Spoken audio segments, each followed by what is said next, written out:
నమస్తే, నేను మీ Shiva. Welcome to political engine. వామపక్ష నాయకులు కానీ వామపక్ష నాయకుల్ని ముఖ్యంగా అనుసరించే వాళ్ళు, వాళ్ళకు మద్దతు పలికే వాళ్ళు పవన్ కళ్యాణ్ గారి భార్యను సిపిఐ రాష్ట్ర కార్యదర్శి రామకృష్ణ గారు ఇష్టానుసారం మాట్లాడేటప్పుడు, అంటే ఒక మహిళను అవమానపరిచే విధంగా మాట్లాడేటప్పుడు ఎందుకు మాట్లాడడం లేదు అనేది నా ప్రధానమైన ప్రశ్న. ఒక జర్నలిస్ట్గా చాలా మంది వామపక్ష భావజాలను నింపుకున్న జర్నలిస్టులు ఉన్నారు, లేకపోతే మద్దతుదారులు ఉన్నారు, ప్రొఫెసర్లు ఉన్నారు, మేధావులు ఉన్నారు. ఒక మహిళను రామకృష్ణ గారు పవన్ కళ్యాణ్ గారు కావాలని ఆవిడికి గుండె గీయించారు అని అసభ్యంగా ఆవిడ యొక్క వ్యక్తిత్వ హననానికి పాల్పడినప్పుడు వీళ్ళందరూ ఒక ఉమెన్కి సంబంధించి, ఒక మహిళకు సంబంధించి హక్కులను రక్షించడానికి ఎందుకు ముందుకు రాలేదు? ఒక విదేశీయురాలుగా, ఒక క్యాథలిన్ క్రిస్టియన్గా ఇతర మత నమ్మకాలను, ఇతర మత విశ్వాసాలను ఆవిడ అంత పవిత్రంగా భావించి తలనీలాలను అర్పిస్తే రామకృష్ణ గారు పవన్ కళ్యాణ్ గారు సనాతన ధర్మం పరిరక్షకుడిగా నిరూపించుకోవడానికి ఆవిడ భార్యకు గుండు కొట్టించారు అని చాలా అసభ్యంగా, అవహేళనగా మాట్లాడడం అనేది, మరి సిపిఐ రామకృష్ణ అంటే ఆయన రాష్ట్ర స్థాయి నేత, ఒక పార్టీకి సంబంధించిన పూర్తి స్థాయి బాధ్యతలను చూడాల్సిన వ్యక్తి. సో అలాంటి వ్యక్తి ఎలా మాట్లాడతారు? ఇలాంటి మాటలు ఎలా మాట్లాడతారు?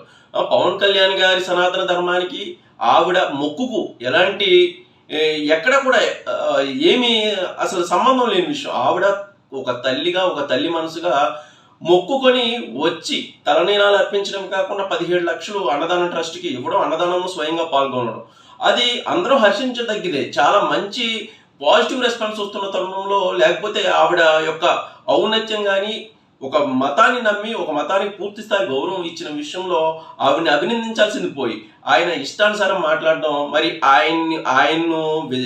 ఆయనకి మద్దతుగా, అంటే గతంలో చిన్న విషయం జరిగినా, మహిళలకు సంబంధించి ఏమాత్రం చిన్న విషయం జరిగినా ఎక్కడెక్కడి నుంచో వాళ్ళ మహిళా సంఘాల నాయకులు కానీ, లేకపోతే మహిళా వామపక్ష భావజాలానికి సంబంధించిన నాయకురాలు కానీ బాగా ఎక్కువగా దాని గురించి ప్రజల్లో కానీ దాన్ని ఖండించేవాళ్ళు. మరి ఈ విషయంలో ఒక రామకృష్ణ గారిని ఎందుకు ఖండించడం లేదో నాకు అర్థం కాదు. ఇది ఖచ్చితంగా ఒక మహిళను కించపరచడమే, ఒక రామకృష్ణ గారు కించపరచడమే. ఎందుకంటే ఒక ఆవిడ ఎక్కడా చెప్పలేదు, అన్నలిజనవ గారు ఎక్కడా చెప్పలేదు నన్ను పవన్ కళ్యాణ్ గారు గుండు గీయించుకోమన్నారు, లేకపోతే ఎక్కడ ఆవిడ కామెంట్ చేయకుండా ఆవిడ ఎలాంటి మీడియాకు సంబంధించి ఆవిడేమీ ఇవ్వలేదు. మీడియాని రండి, నేను తలనీలాలు ఇస్తున్నాను, లేకపోతే మీడియా రండి, నేను ఏమన్నా భోజనం పెట్టిస్తున్నాను, ఎక్కడా చెప్పలేదు. మీడియా ఇచ్చిన దానికి మాత్రం, ప్రచారానికి మాత్రమే, మీడియా స్వతంత్రంగా ఇచ్చిన ప్రచారానికి మాత్రమే అర్హురాలైంది.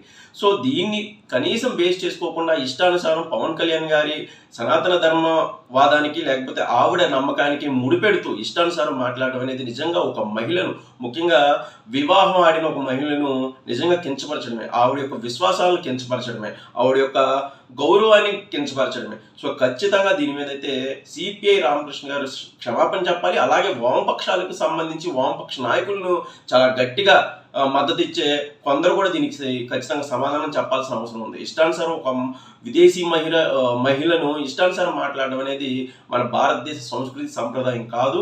అది గుర్తుపెట్టుకోవాలి. కేవలం పవన్ కళ్యాణ్ గారికి మీద అక్కసు మీద ఇష్టానుసారం వాళ్ళ ఇంట్లో వాళ్ళని గతంలో మాట్లాడిన వాళ్ళు ఉన్నారు, మళ్ళీ ఇప్పుడు అదే తరహాగా మాట్లాడుతున్నాం. అంటే అది కొంచెం రూపాంతరం చెందినట్టు అనిపిస్తుంది, కానీ మళ్ళీ ఇంట్లో వాళ్ళని లాగడం అనేది చాలా తప్పుడు చర్య.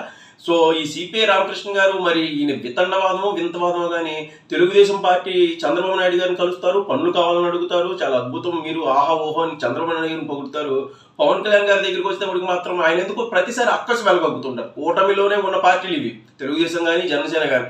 సో ఈ కూటమికి మరి ఒక పక్క మద్దతు ఇవ్వడం ఏంటో, ఒక పక్క మద్దతు ఇవ్వకపోవడం ఏంటో తెలియదు. బీజేపీకి ఇప్పుడు మేము వ్యతిరేకమని వామపక్ష నాయకులు చెప్తున్నా, బీజేపీని చేర్చుకున్న చంద్రబాబు నాయుడు గారు కదా కూటమి ప్రభుత్వంలో. సో చంద్రబాబు నాయుడు గారు ఉన్న కూటమిలోనే ఉన్నది బీజేపీ కానీ జనసేన కానీ. మరి చంద్రబాబు నాయుడు గారికి మద్దతు ఇవ్వడం ఏంటో, బీజేపీని వ్యతిరేకించడం ఏంటో, జనసేన వ్యతిరేకించడం ఏంటో సిపిఐ రామకృష్ణ గారు, మరి అది కొత్త భాష్యమో కొత్త రాజకీయమో అర్థం కావడం. ప్రతిసారి పవన్ కళ్యాణ్ గారి మీద అక్కసి వెళ్ళగొక్కే కంటే, మహిళలను, వాళ్ళ ఇంట్లో మహిళలను ఇష్టానుసారం అవమానించే కంటే ఇలాంటి తప్పుడు రాజకీయం కానీ, తప్పుడు మాటలు కానీ చెల్లవు అనేది, తప్పు అనేది అయితే రామకృష్ణ గారు వినమ్రపూరితంగా నేనైతే ఒక జర్నలిస్ట్గా చెప్పదలుచుకున్నాను.